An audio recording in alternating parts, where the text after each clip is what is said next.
es porque tiene arriba un pequeño sombrerito, una raya, ¿no es cierto? Y luego este fragmento activado a su vez va a seguir activando otros fragmentos. Importante destacar es al final, que dice complejo lítico o complejo de ataque de membrana. Ya lo habíamos visto, C5b6789. Ese es el complejo de ataque de membrana. ¿A quién? A las bacterias, ¿no? A los patógenos que puedan actuar. ¿Qué es lo que hace básicamente? Lo que hace es, le hace una serie de huecos en la membrana de la bacteria o en la pared bacteriana, de tal manera de que por efecto de esta cantidad de huecos que se le ha realizado, pues entonces por ahí va a perder líquido y le va a pasar lo mismo que le pasó en la práctica de fragilidad osmótica a los eritrocitos, ¿no es cierto? ¿Qué le pasaron? Sufrieron se cogieron, ¿no? Eso se llama crenocitos, ¿no es cierto? Se cogieron, ¿no es cierto? Igualito le pasa a esto, la bacteria termina pues finalmente por perder todo su contenido y se acabó, ¿no es cierto? Eso es lo que hace. Pero existen otros fragmentos que son súper importantes. Ya habíamos dicho el C3b, opsonización de bacterias, C4a, C3a y C5a en relación con la activación de mastocitos y basófilos, C5a con la quimiotaxia de leucocitos, ¿de acuerdo? Muy importante entonces que lo tengamos en cuenta. La otra vía, activación de la vía externa del complemento. ¿Cómo pasa esto? Producto de la exposición a la superficie de la pared bacteriana, que contiene una endotoxina, de tal manera que aquí quien actúa en inicio es el fragmento C3, en el otro es el fragmento C1, ¿se acuerdan? Acá es el fragmento C3, que se une al factor D y factor B, que también son proteínas, y luego esto de acá va a degradar, o va a continuar, perdón, en una serie de fragmentos que se van sumando, por ejemplo C4b2a3b, C3b BB3B, y acá se agrega otra proteína que es la properdina y termina agregándose el factor C9 para que se produzca la lisis, ¿de acuerdo? Lo importante de estas vías es siempre con qué inicia y con qué termina. Ojo, con qué inicia y con qué termina. Seguimos. La última es la activación de las lectinas del complemento. ¿Cómo se produce esa unión de lectinas? Porque hay una lectina de unión a manosa. La manosa es un residuo de un azúcar, de un carbohidrato que se encuentra en la superficie de algunas bacterias. De tal manera de que hay unas proteínas específicas de unión a la manosa que finalmente, mediante un fragmento del complemento, que es el C3 en este caso, termina activándose el C3 activado, y de esa manera también actúa el C4 y C2A por efecto de una enzima, que es la C3 convertasa. Lo importante, más que el proceso en sí, es con qué inicia y qué termina. ¿De acuerdo? Seguimos. Radicales libres. Los radicales libres son temas que ustedes ya han tocado, me parece, en química, en biofísica, de alguna manera. Acá simplemente vamos a recordar algunas cosas y fijar de repente lo que ya han venido viendo en otros cursos. Estos radicales libres son sumamente dañinos para el cuerpo, ¿no? Son moléculas, ya saben ustedes, que están con un electrón desapareado en su órbita más externa, ¿no? Ahí vemos, por ejemplo, una molécula estable que tiene núcleo y los electrones apareados en todos sus orbitales, pero si ustedes ven, el electrón desapareado está en el radical libre expuesto, ¿no? En el orbital más externo, de tal manera que lo vuelve una molécula reactiva. ¿Reactiva por qué? Porque trata de buscar estabilidad, y para buscar estabilidad lo que tiene que hacer es, ¿qué es lo que tiene que hacer? Lo que tiene que hacer Perú cuando juegue con Chile, tiene que robar pelota, pues en este caso tiene que robar electrón, ¿no? Así es. Siguiente, vamos a ver. Hay diferentes radicales libres y especies reactivas de oxígeno, diferentes, ¿no? Por ejemplo, el anión superóxido, el primero, ¿a quién ataca? Ataca enzimas. El peróxido de hidrógeno, ácidos grasos insaturados. El ion oxidrilo o hidroxilo, a todas las moléculas, ¿de acuerdo? Y así pueden ir viendo cada una de estas a quienes atacan, ¿no? Está su nombre y también están las moléculas dianas, es decir, las moléculas blancos sobre las cuales atacan normalmente, ¿de acuerdo? Siguiente. Lo cierto está en que los radicales libres van a generar en las células normales estrés oxidativo. Miren, una célula normal luego de haber sido expuesta a radicales libres que la atacan, ¿cómo termina? ¿No es cierto? Eso es una célula con estrés oxidativo. No ha muerto todavía, pero próximamente, ¿no es cierto? Siguiente.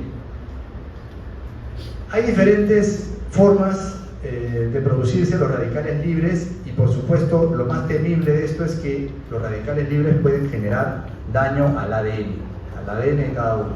Por ejemplo, la luz ultravioleta, de más está decir, ¿no?, que después de las 5000 horas de exposición a lo largo de la vida, la exposición de la luz ultravioleta, lo que va a aparecer indefectiblemente es el cáncer de piel, el cáncer vasocelular.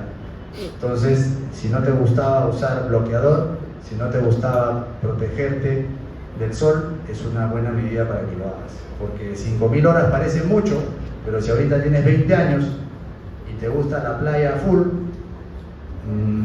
no creo que pase mucho tiempo. A los 60 por ahí debería estar apareciendo lo que no queremos que aparezca. ¿Qué más? La polución del aire, sí, pues también, ¿no? Es algo medio complicado. No podemos controlar eso mucho. Bueno, ¿no?, como sociedad tendríamos que ver la posibilidad de organizarnos, pero si no siquiera nos podemos organizar para cosas sencillas, menos para ver este tema del aire. Tratemos de, al menos en lo que nosotros podemos trabajar, hacerlo. Radiación ionizante, ahí sí. Por ejemplo, ¿qué cosa produce radiación ionizante? Produce las radiografías, los rayos X, las tomografías. Eso produce radiación ionizante. Profesor, ¿la ecografía produce radiación ionizante? No. La ecografía trabaja con vibraciones acústicas, no produce radiación ionizante. ¿Qué más produce radiación ionizante? Todo lo que esté relacionado con radiografías, tomografías y derivados produce ionización. ¿Y por qué es malo? Porque se está generando radiación, ¿no? ¿También es lo mismo la resonancia magnética nuclear? No, aunque suena así raro, nuclear no tiene o no produce radiación ionizante.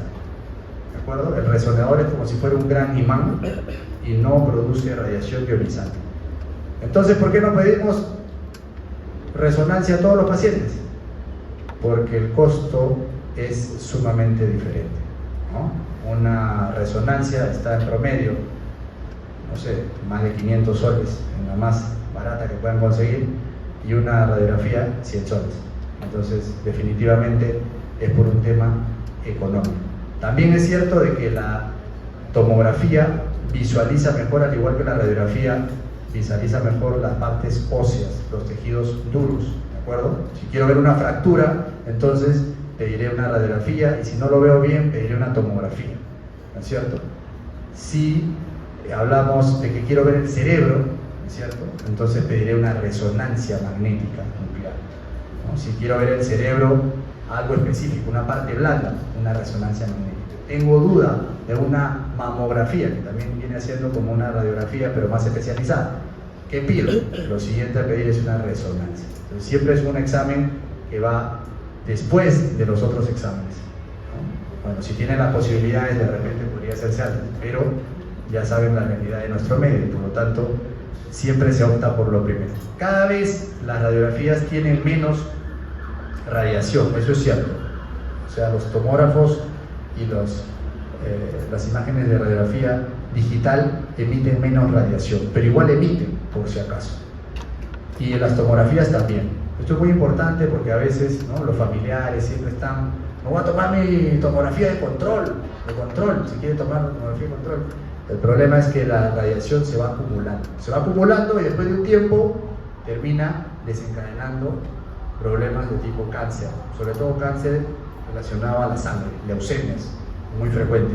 Después de la radiación potente que hubo en Hiroshima y Nagasaki, a los años hubieron muchísimos casos de cáncer de todo tipo, básicamente cánceres de sangre.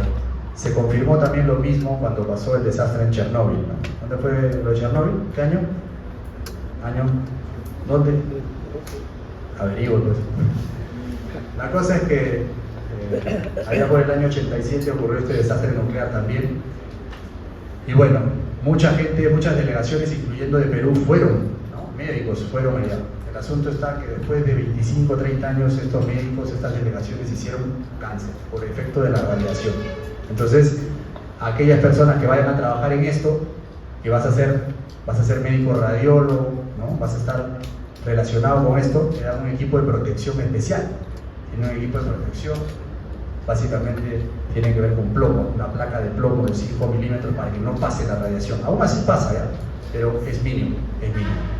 Y fuera de eso también existe para todos los médicos, sobre todo los que trabajan en áreas contiguas o directamente en el área de radiación, van a ver que tienen como si fuera un photocheck acá, y ese photocheck va midiendo el nivel de radiación. Cuando el nivel está alto, lo mandan a descanso médico. Qué chévere, profesor, entonces que me salga alto y que me manden a descansar. No, porque por dentro el cuerpo te está pasando la factura, ¿entiendes? Es como querer vivir haciendo guardias todos los días. Qué chévere, te pagan más, pero te pagan más también porque te estás muriendo más, ¿no? Entonces, todo tiene una razón de ser. Fumar es algo que ustedes pueden dejar de hacer, o bueno, si no lo hacen muy bien, ¿no? Porque genera muchos radicales libres, genera también vasoconstricción. Si han visto, por ejemplo, el tema ya han visto cardio, ¿no? Han visto que hay muchos problemas relacionados con fumar, y luego van a ver respiratorio también, van a haber otros problemas por efecto del mismo. Respecto al metabolismo, y yo diría más bien a la inflamación, ¿no? Se refiere ahí a la inflamación crónica, no se refiere a la inflamación aguda. Claro, no se olviden que para luchar contra la inflamación, para luchar contra una infección, lo que hace el neutrófilo es producir especies reactivas de oxígeno, ¿no es cierto? Radicales libres, que destruyen justamente a la bacteria. Pero ¿qué pasa si esto dura mucho tiempo? Si hay una inflamación crónica, lo que va a empezar a pasar es que los tejidos circundantes a esta inflamación crónica van a producir daño. Y es lo que pasa también cuando existen, por ejemplo, enfermedades autoinmunes. Hay una inflamación crónica, hay un daño crónico, pues. Hay una infección crónica y también puede terminar produciendo cáncer cuando se dañe el ADN. Un ejemplo claro, por ejemplo, creo que ayer también lo mencioné, era la presencia de Helicobacter pylori. Habíamos dicho al inicio que el Helicobacter pylori vive en ese lugar, al fondo del estómago, que no es el fondo, sino el antro, porque en esa zona es